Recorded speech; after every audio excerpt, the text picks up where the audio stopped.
हा रद्द करावा अशी पुणे पोलिसांनी आता याचिका केल्याचं पाहायला मिळते।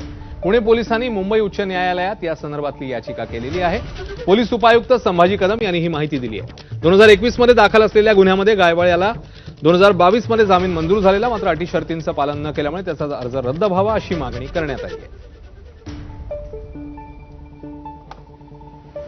सर, काय नेमकं अर्ज केलंय आपण हायकोर्टात? आरोपी बाहेर आहे त्याला भारतात आणण्यासाठी किंवा कायदेशीर कचाट्यात आणण्यासाठी जे लिगल प्रोसेस आहेत त्या सर्व प्रोसेस जे आहेत ते पोलिसांनी सुरू केलेल्या आहेत। त्याच्यामध्ये मग LOC असेल, तुमचं ब्ल्यू कॉर्नर नोटीस असेल किंवा तुमचे कोर्टामध्ये त्याचं पासपोर्ट रिवोकचं ॲप्लिकेशन असेल, ह्या सर्व गोष्टी पोलिसांनी ऑलरेडी सुरू केलेल्या आहेत। दुसरी गोष्ट, त्याचा बेल कॅन्सल करण्यासाठी मान्य उचलण्यामध्ये आपण ऑलरेडी याच्यामध्ये आपण ॲप्लिकेशन मूव्ह केलेलं आहे। बाकीचे जे मेंबर्स आहेत त्याच्यामध्ये गुन्ह्यातले हे यांना अटक करण्यासाठी किंवा ताब्यात घेण्यासाठी वेगवेगळे पथक आपण तयार केलेले आहेत। त्याचबरोबर बिहाइंड द सीन काही टेक्निकल गोष्टीवर सुद्धा पोलिसांनी वर्कआउट सुरू केलेलं आहे।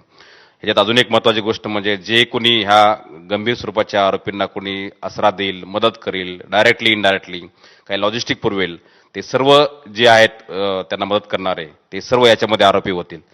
त्याच्यामुळे ह्या सर्व गोष्टीचा तपास सध्या होलिस्टिक अप्रोचने पोलिसांनी सुरू केलेला आहे। जरी 10 गुन्हे दाखल केले असतील ते प्रत्येक गुन्ह्यावरती वेगवेगळी टीम काम करत आहे आणि इथले आरोपी जे आहेत, जे कोणी असतील ते सर्व लवकरात लवकर अटक होतील।